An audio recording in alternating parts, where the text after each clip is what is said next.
This is Toledo Symphony Lab, a behind-the-scenes look at the world of classical music from WGTE Public Media and your Toledo Symphony.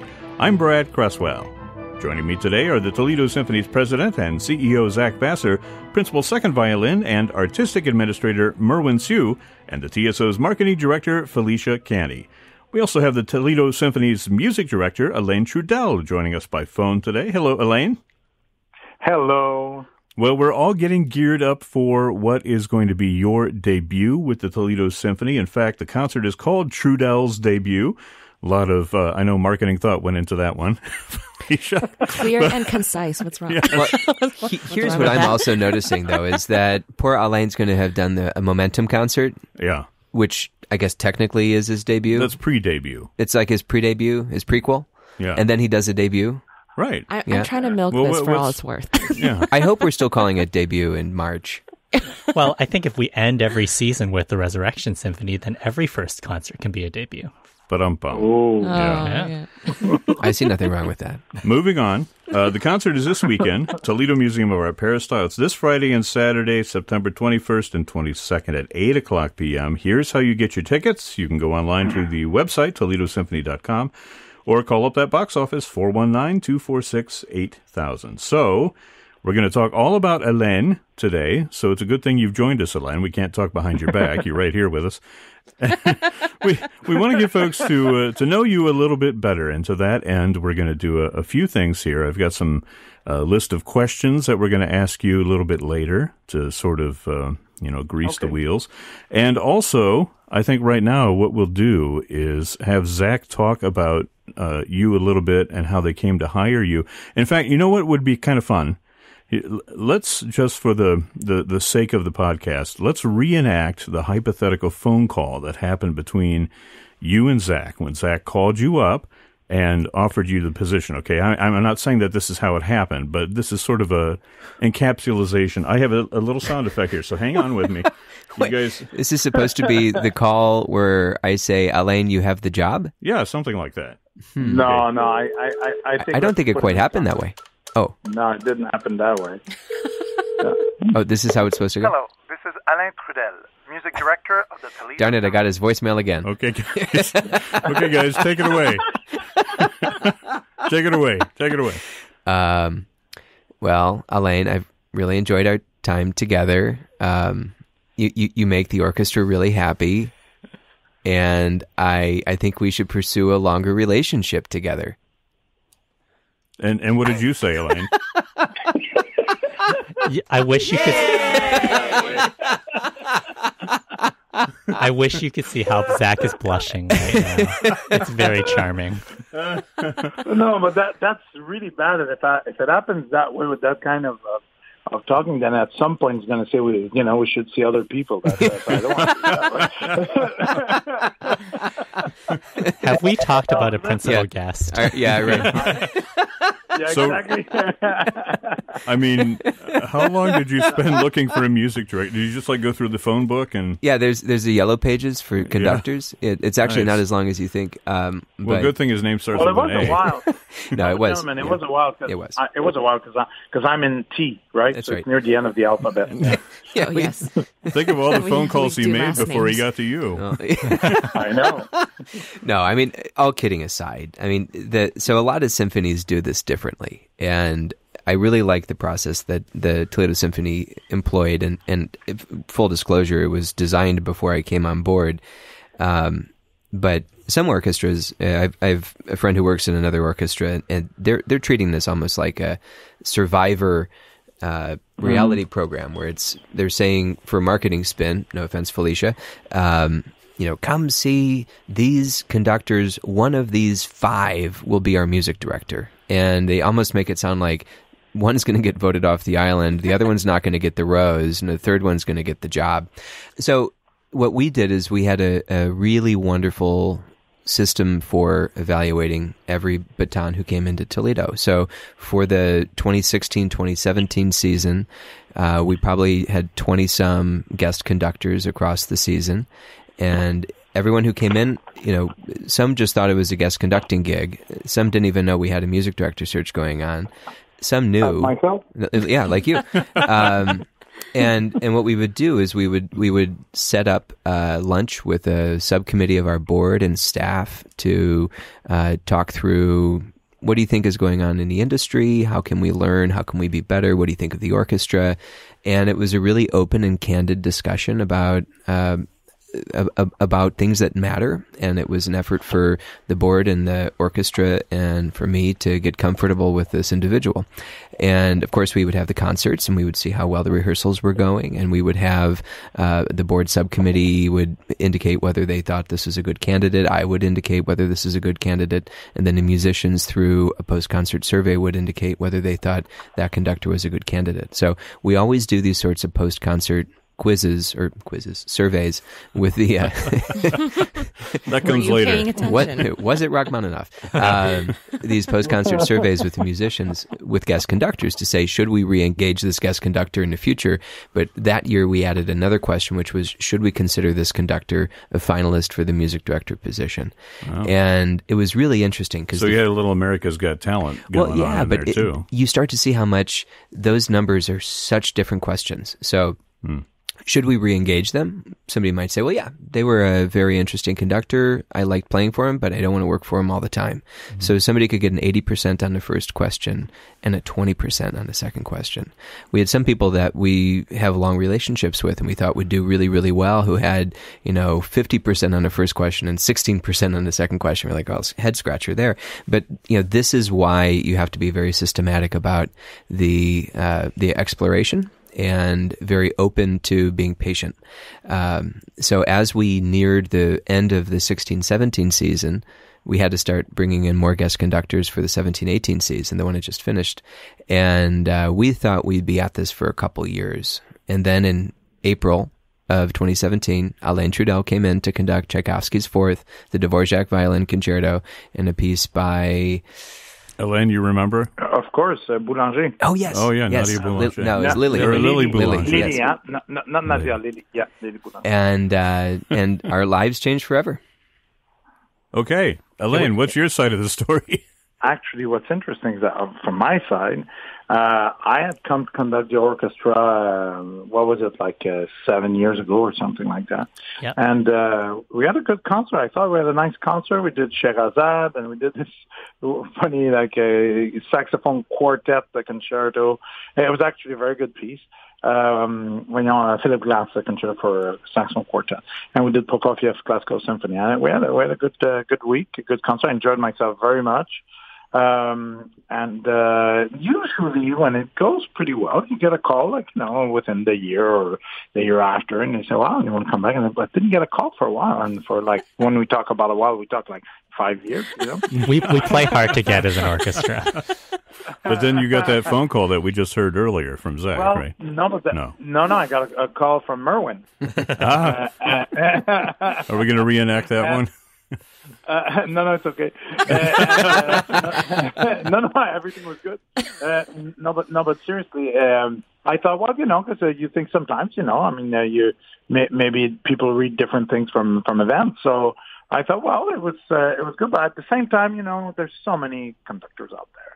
So I you never take it personally. You think that's good. But what I didn't know is that what they were putting together that list. So, of course, they want to see a lot of people to make their final list of people they want to see. So that's one of the reasons. And finally, I got this call from, an email from Rowan saying, hey, would you like to come and conduct the orchestra? I said, oh, that was wonderful. I had a great time last time, and I love the musicians there. Let's do it. And as we got closer, about, I think, 10 days before, I get another email saying, hey, while you're here, we'd like to know what you think about the orchestra and things like that. Would you take a meeting? And I take that first meeting, of course, being experienced and being through audition selection committees before. I walk in and I go, oh, okay. It's that kind of meeting. Surprise! It's an intervention.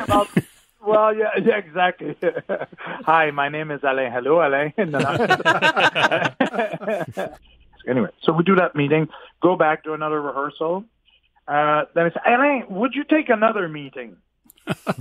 Is that your imitation of Merwin, or I think that's me this time. or is that Zach? No, that's more Zach, actually. Yeah. Okay. No, Zach would be more, hey, you have to take this meeting. Hey, so Canadian. I'm confused now. It's a little pushy. Yeah, being Canadian, I said, of course, but I'm sorry. But, so so we went at it again, and by the end of the week, Zach and I, and we never had this phone call that you were doing at the beginning, but we went to have coffee, and he said, well, if what would you think about entertaining the possibility of this, and I mean, without making a promise or anything, because there's other people coming in. I said, well, that's great, yeah. I said, well, it'd be a little complicated at first, but and then he said this last thing before I left. He said, well, it will be my aim to make your life complicated. It was true. I was dropping him off at the curb at the Detroit airport, and I said, I hope to make your life very complicated in the next few weeks. Yeah. Well, I have a bunch of questions here that we want to ask you. I don't want to ask you all at once because then it just turns into a laundry list. So we'll sprinkle some questions while we're talking about the music that we're going to hear this weekend. But I have a little warm-up here. And Alain, you can't play this warm-up quiz. It's only 5 questions. They're directed to the other folks who are here in the studio with me because this is how much do you know about Alain Trudel? Okay, a little Trudel test. Trudel test. Here are 5 different warm-up questions. The first one is this: on what instrument is Alain a virtuoso? Is it the sackbut? Is it the kazoo? Or is it the trombone? Anybody want to play? Isn't the sackbut like an original? Yeah, well, it's a trick question. Yeah, right. It's alto trombone, of course. No, it's the trombone, the regular trombone. Okay, so nobody got that one. Oh, I'm sure he's got. Wait, I'm sure he has his very own sackbut mouthpiece. Here's the second one. Hang on. Wait. Yeah, we need these points back. Okay, here's the second one. Trombone. Where was Alain Trudel born? Was it in Montreal? Was it in Quebec? Or was it in Canada? Montreal is part of Quebec, isn't it? Wait, these are trick questions. Quebec is part of Canada. Nobody got that one. Yeah. Wait. All right. Here's your third question. I feel like the results of these have been hacked. This is multiple choice. Here we go. Alain Trudel is also known as, is it the Paganini of the trombone, the Jascha Heifetz of the trombone, or the Wayne Gretzky of the trombone? It's the Jascha Heifetz of the trombone. My favorite part of his biography. Ding, ding, ding. Zach actually got a question. So it's... I sound so surprised. Zach has 1 point. Okay, now you have to fill in the blank. Ready? Alain Trudel was the first blank. Oh, you almost said it. This is like a Mad Lib. To be... No, I First just noun. realized that I didn't write it down, and I'm not sure if I remember what the answer is. Alain Trudel was the first blank to be a Yamaha International artist. The first what? You can't play, Alain. Okay, nobody got that one. I don't know it. The first... I think it's... Human. No, Human. I think it's first Canadian. Okay. Right? Yeah. Well, Canadians are human. Okay, and your final Many of quiz them. is also fill in the blank. This is Alain Trudel has had a blank named after him. A A mouthpiece. We all bought them. I raised my hand, though. You can't see it. Well, you were polite about it. So you get an extra Canadian point. You can, what we should do one of these days is take that Trudel mouthpiece and just stick it in all kinds of different things and see what noises we can make. Oh, wow. I'm thinking musical instruments. I'm not. Okay, let's Here's get a back can on of soup. track. Let's see what it sounds like. We put it in a can of soup. We blow bubbles with it. Let's see. We never edit the show, but this might be an opportunity. But this might be an Wait, opportunity. let me see if save us with a little music here. This is okay. Here we go. Let's save us with a little music. This is going to be our background music to talk about the first piece on the program this weekend. Oh, I'm hooked. Okay. I'm hooked. Yeah. So the first piece is that iconic Symphony No. 5 by Ludwig van Beethoven. Everybody knows that from that da-da-da-da theme. Those first notes, knocking on the door of fate or whatever it is. It occurred to me while we were putting this together that, that rhythm could stand for anything. You could come out and be like, Alain Trudel, Trudel's debut. What kind of other words can we think of that go with that rhythm that we could have in mind? Your next question. Well, the problem is it's 4 syllables, and violinists can't count to 4. It's kind of a natural, like it's a little known fact. Yeah, just we can think only of the count up to violas. 3. Yeah, exactly. so I'm out of this one. Okay. Let me bring it down. We'll get serious for a moment Okay. here. Now, Okay. Alain, did you choose all the repertoire for this concert, for your debut concert? Well, yes, actually. Well, you know, we the way we go about the repertoire, and perhaps I know we've talked a little bit in the past about that, and we can talk again, surely talk again in the future. But it's yes, I come in with suggestions, but we do them as a committee, and I also take all the suggestions from the orchestra, what has been done in the past, and finally we come up with something. Then we work on it, and then work on it again. And by the time we do the 6, 7, 8 version of it, then we have a season. So it's yes, I picked the program, but you have to listen a lot to be a good music director. So I listen to what people have to say, and I think that's the way to come up with the best ideas, the best programs. Now, this being said, for this first program, what I want to reflect, I thought that, you know, since a lot of the programming is going to be discovering music, yes, having our fellow artists in the community joining us, but also playing the really like the top classic and the romantic, and you know, like if you put a list of the best 100, you would probably go through quite a bit of them in a season with us. And if you make a list of, you know, what's the 20, 30 pieces you've never heard or you don't know anything about, you probably get those too.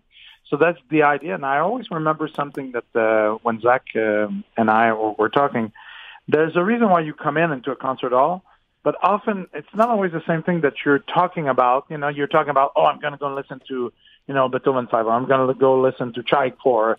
But when you come out, maybe you're not talking about that piece necessarily. You know, maybe something else struck your imaginary, your attention. So it's important to play those classics, and it's also very important for the orchestra and very healthy to play those classics at these classics. Sorry, and oddly enough, Beethoven Fifth is not played all that much. Yeah, I was thinking that because everybody knows it, and yeah, it almost. I mean, just the fact that there are so many different pieces of parody music associated with Beethoven's Fifth Symphony, it becomes almost a cliche in a way. But I wonder if you could talk a little bit about the difficulty of conducting it, because it's not the easiest thing straight out of the gate to give that downbeat and then have everybody come in the right way. It seems to me that poses a challenge right there because people take it for granted. Yeah, and there's so many. Well, everybody knows the piece or thinks they know the piece, right? I'm not talking about musicians. I'm talking about the public. Of course, we all know the piece. Merwin, have you taken a look at the music yet? Once or twice, yes. So, but seriously, there are two big challenges. Okay, first of all, to start it, that's a big challenge in the conducting world. I think it's also, you know, when you have like somebody throwing their first pitch, you know, when there's in the majors in baseball, and all of a sudden they have cameras, they have everything around them. They've thrown that pitch 1,000,000 times, but all of a sudden it's a little bit more difficult, you know, because of the pressure that goes around it, you know, or just playing a note that's very easy, but all of a sudden you write solo. And you're in Carnegie Hall, you know. All of a sudden, that note becomes a little bit more, quote unquote, important. So the beginning of Beethoven Fifth, not that it's difficult, it's the context of it, and everybody's a little nervous. They feel, oh, this music history right in front of us here, and so it's on the paper, the music of Beethoven. So it's difficult, yes, but if you have a good plan, it's not that difficult. You need to have something that's very solid. And what I like to tell the orchestra is that we're going to try to keep the mystery and the mystique in the music and not in the conducting. I usually just tell them, don't screw up. But there is something challenging about it, though. Is it? I always figured it was because there were 3 shorts and a long, and as you're basically giving them the pickup to 1, they have to subdivide the beat into 3 on the fly and all do it together and then go. It's especially starting after that. You know, when you go pa pa pa pa, it's that one pa pa pa pa. So there's a pregnant pause. As Merwin, well, yeah, but you know, in the music, there's a bar with a fermata, and then after that, there's a bar plus a bar in the fermata. How do you know, it's the concept. How do you just, there's two different versions of doing that. You conduct it, pa-da-da-dam, and then right away you give a beat, and then it starts, and then right away you give a beat, then it starts. Then the two of them are the same, but one is a little longer. A lot of conductors do, you know, you play the fermata, you give it, it starts again, then you stop ever so tiny little bit, then it starts again. Now, that's more what I do. It seems like it's more complicated, but if you have a good plan, which we shall not reveal on the air, because it takes the entire mystery. No, seriously, it takes the mystery out of it. I mean, Zach and Merwin saw me do it for people on our board because they were a little curious and wanted to show them. So please, guys, please do not give out now we need to know what it is. Let's see if we can capture it in the TSO and HD. Well, there you go. You will, actually. We will analyze it. Yeah. Instant replay. So and the most difficult thing is Merwin's part, is coming in that no third pressure, entrance. pal. Oh, I'm aware. but Merwin, you have to admit with what we talked about, it's not going to be that complicated. It will be, except for the audience, it will still be full of mystique and mystery. Of course. Well, and this is one of those. This is one of those things where, you know, we hear it, and most people, this is a classical tune that most people can hum a few bars of, not just the opening, but it's the part where it starts to pull apart. So you're doing pa pa pa pa pa pa pa pa pa pa pa. Like that is some of the craziest stuff that happens, and it sounds so easy and simple. But I mean, Beethoven left so much interpretive opportunities for this on this piece, and I think it's one of those rare works where those who know classical music really well and those who may not know it very well would be able to distinguish large differences between recordings. And you know, we in the music world sometimes get unnecessarily brainy about comparing different recordings of the same works, but this is one where the space between these notes and the space between these opening phrases and then what happens after that will show the difference of an interpretation by that conductor or with that orchestra. And sometimes you can even listen to multiple recordings by the same conductor in the same orchestra and hear differences. So these things also evolve over time. Yeah.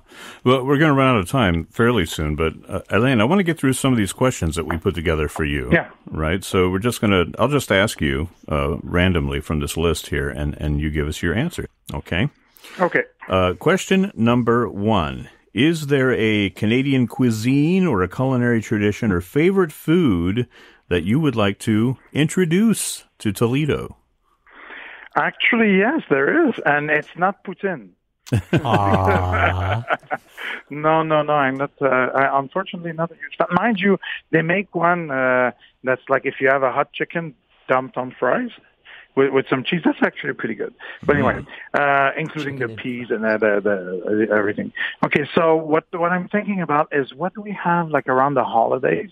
All the different ragout and tourtière. They make a tourtière that's what do you call it, a meat pie or something like that, with many different kinds of meat in it, and some of it is game, some of it is just regular the ones we use normally, but there's some really good food from that time. I mean, just be ready to, how do you say, bring your eating pants. So. Yeah. Did you say eating pants?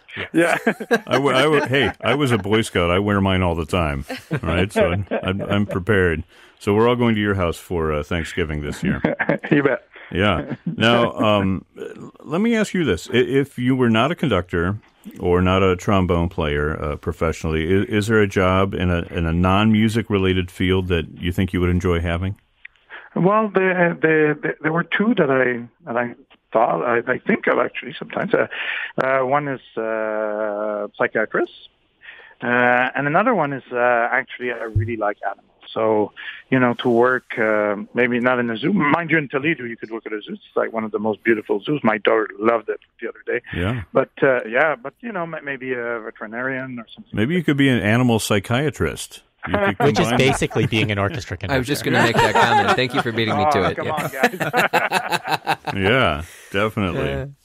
Okay, well, if you had a theme song, if you could walk around and have this music following you everywhere you went, and you had to choose just one, putting you on the spot here, what would your theme song be? What would be the Alain Trudel theme song? Just one. This is your walk-up music when you're taking the plate. My walk-up music, like a wow, wow kind of thing, right? Sorry, could we make that into a ringtone? No.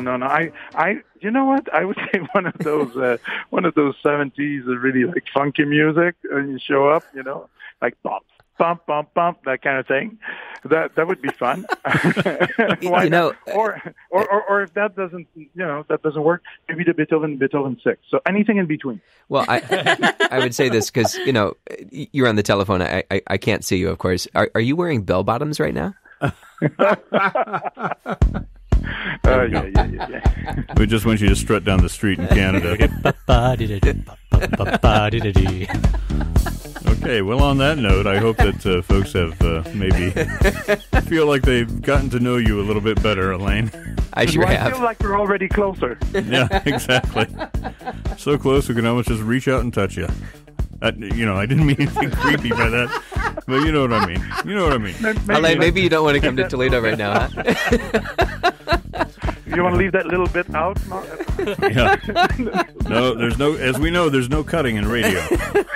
No editing in radio. Okay. We can always re-record this next week. I'll bring your theme music down. Okay, well, that just about does it for this edition of Toledo Symphony Lab. Zach, why don't you take the final word here today about Alain Trudel's debut this weekend? So when we were coming together and thinking about your first concert, the debut for a new conductor, a new music director, is often very much an I experience. I want to make my mark on the symphony and show off for them what I can do. And almost every symphony that welcomes a new music director has that moment. And what impressed me so much about you, Alain, and something that I'm looking forward to seeing and exploring more in the future is your great generosity of character, where you made this a we moment by involving Bowling Green's great Christopher Dietz and the dancing talents of the Toledo Ballet. You made it a we celebration, and I think that's very important for our community, and I thank you for that. Thanks a lot. Yeah, it means a lot. Aw. We're back where we started with the Lovebirds phone call. That's nice. Okay. So the concert is this weekend. It's at 8 o'clock at the Peristyle. Friday and Saturday, September 21st and 22nd. You can find out more at ToledoSymphony.com. Also call the box office at 419-246-8000. Alain Trudel's debut as music director of the Toledo Symphony, music of Beethoven, Christopher Dietz, and Pyotr Tchaikovsky. Alain, thank you for joining us today. We look forward to when we actually have you here in the studio with us for a few times. Me too. Yeah. My thanks also to our other panelists, Zach Vassar, Merwin Sue, and Felicia Canny. This program is a production of WGTE Public Media in collaboration with our sponsor, the Toledo Symphony. You can download episodes of this program as a podcast by going to our website at wgte.org/lab. You can also subscribe to us through your podcast app of choice, including Apple Podcasts and Google Podcasts. And remember, you can check out all the upcoming events at the Symphony by visiting their website at ToledoSymphony.com and their various social media outlets on Facebook, Instagram, and Twitter. I'm Brad Cresswell, and this has been Toledo Symphony Lab on FM 91.